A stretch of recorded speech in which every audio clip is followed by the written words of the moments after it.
Hi everyone, it's Lori and welcome to my channel. I hope you are all doing well today.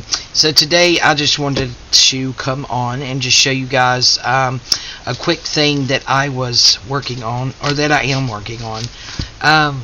So I was sitting here trying to think about a new journal cover, if you will, for a new journal. And I knew I wanted to incorporate some of these antique book pages. This is actually a book that it's all rag paper.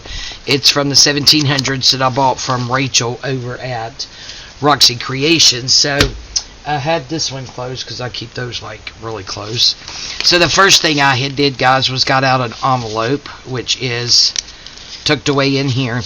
And it had some writing and stuff on it, some labels and all that wouldn't come off. So I remembered that I had the coffee-dyed industrial size tea bags, which are really strong. So I said, well, I'll just put one of those over it, which is this right here, to disguise the writing on it, and then put some kind of lace or something over it for the cover. So this is like one of the bubble envelopes. You can hear them. I'm trying to squish them all and pop them because it ended up being way too thick. Y'all hear them popping?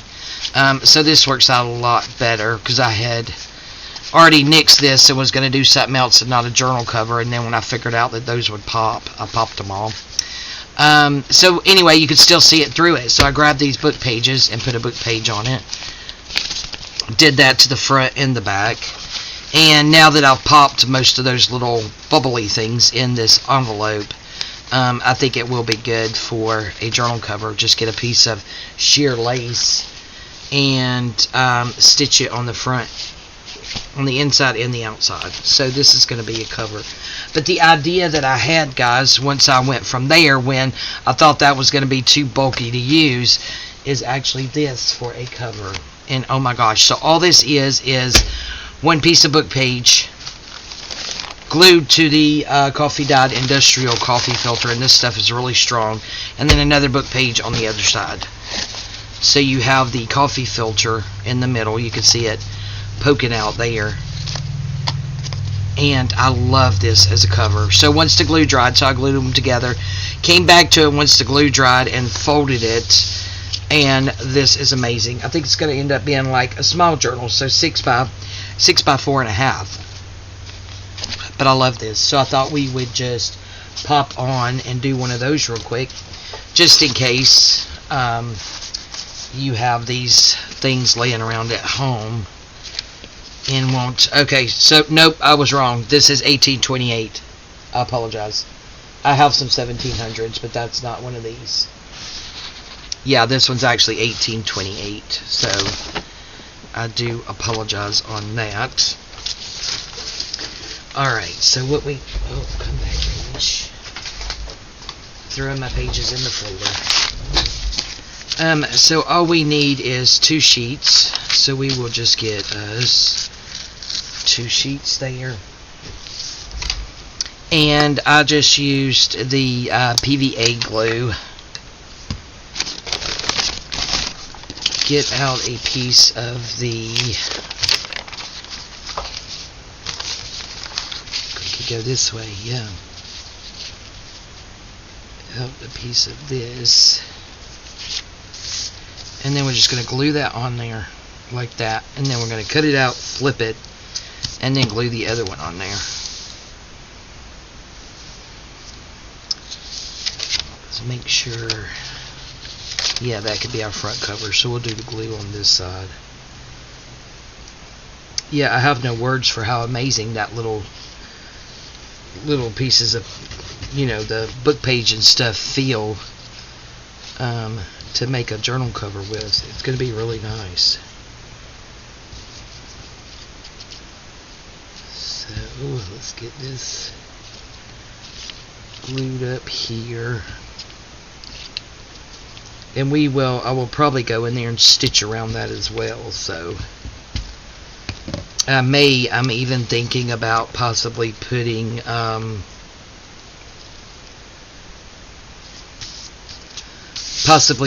like some lace and stuff around it too, like the top of it.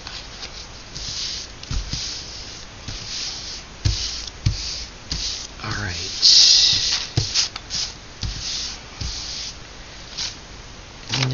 maybe we can. Okay. So this is going to be folded in half. So this will be our front.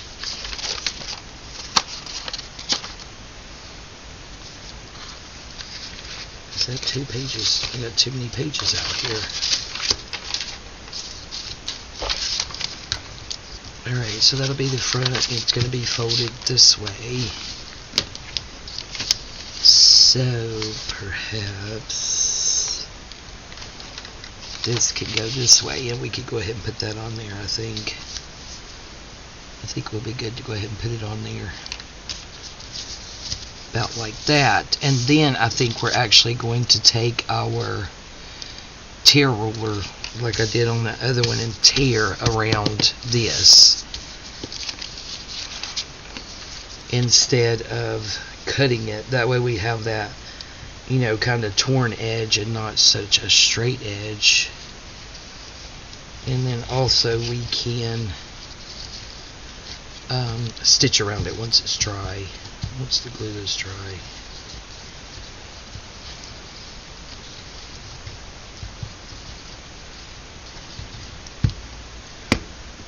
Alright.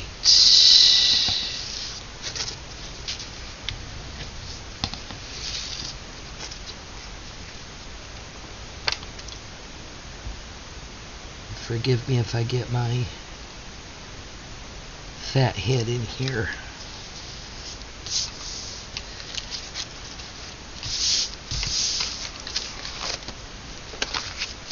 Hopefully that'll be okay.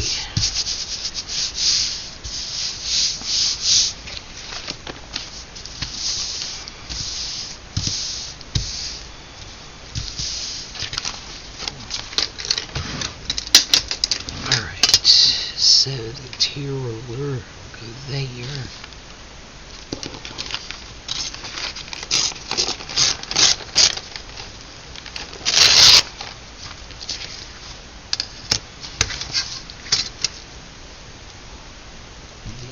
Here.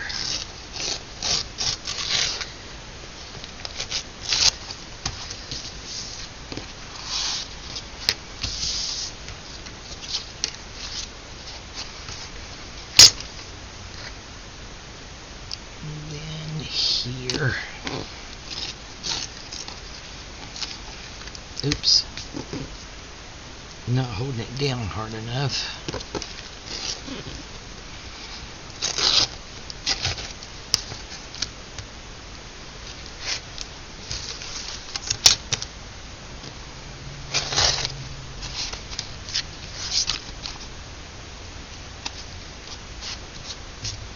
And I'm definitely not worried about it being perfect, guys.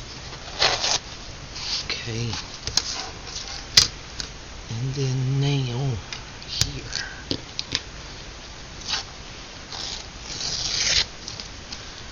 Awesome. I love that.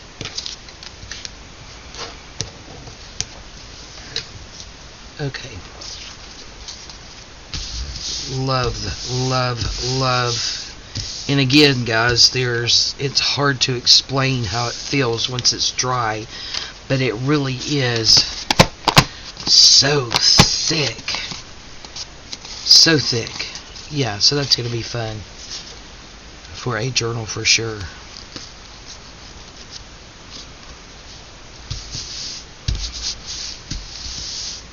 Alright.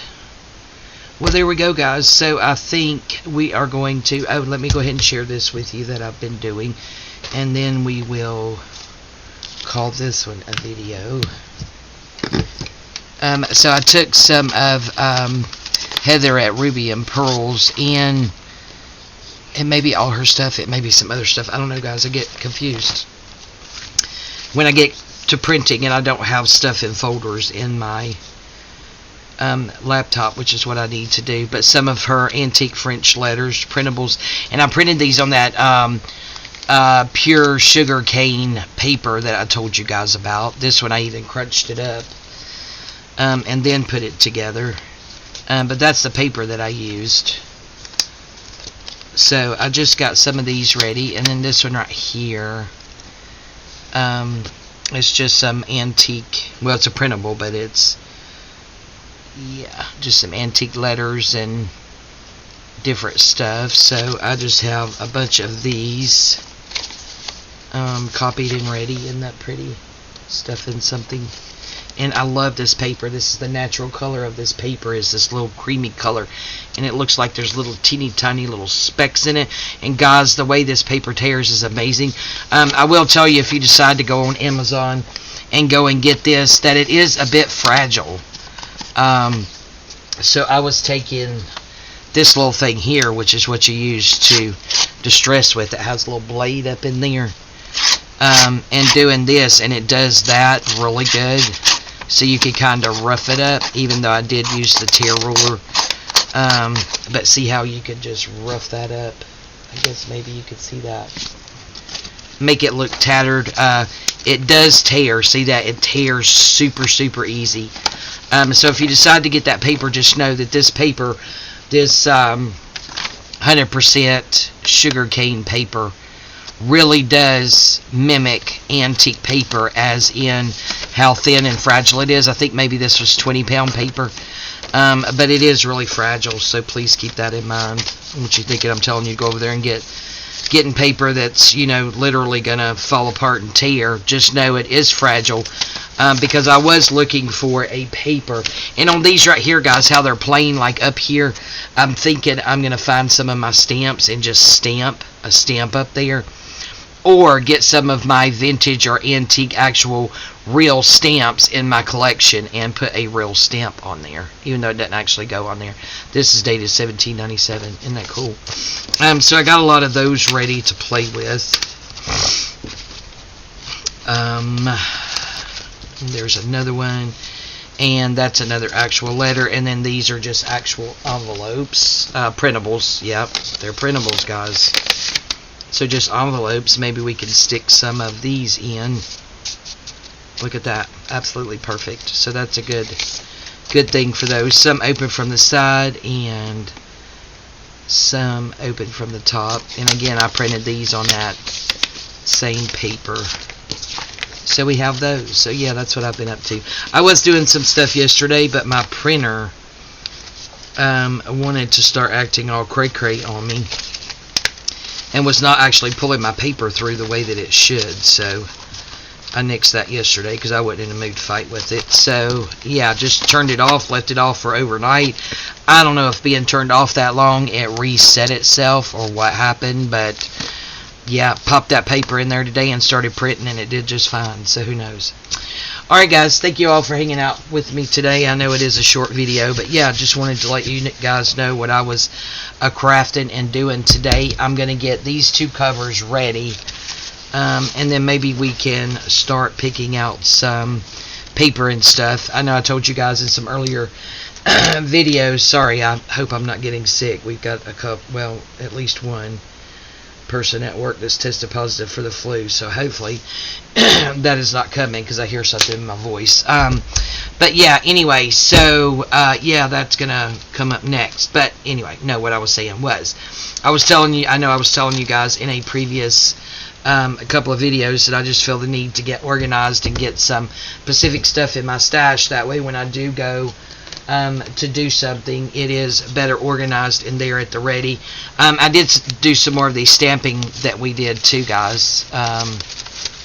Just finished up getting some more stamping done so I could then get my stamps put away. And I took this right here. This is actually a printable that I did, the antique, and you can see where I stamped sample stamp on there. So yeah, just lots of things like this ready to use in our projects, and even covers like these. I could sit here and, you know, in no time make 10 more of these and have them ready for whenever we wanted to do that. Oh, this was that other one that I did, so I guess it needs to go with this stash here. And this is an example of what I did with my stamp that I have. Just stamped that on there. Isn't that pretty? Alright guys, thank you all so much for your support. I really do appreciate it. Please hit that like button. Excuse me. If you hadn't subscribed, please consider doing so. Oh, I got glue over here. Yucky. Let's get that up. That is why I put this piece of plywood down on my Aunt Linda's desk because I make a mess sometimes. Alright guys, thank you all so much for your support. I love you guys, and we'll see you next time. Bye bye.